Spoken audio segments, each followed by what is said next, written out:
323வது நாளாக கருணை கரங்கள் அறக்கட்டளையின் சார்பாக அன்பும்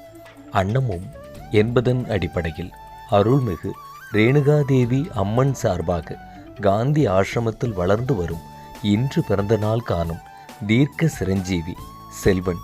ஜே செல்வின்ராஜ் அவர்களின் திருக்கரங்களால் காந்தி ஆசிரமத்தில் உள்ள குழந்தைகளுக்கு மாலை நேர சிற்றுண்டியாக தேன் கேக் அருட்பிரசாதமாக வழங்கப்பட்டது.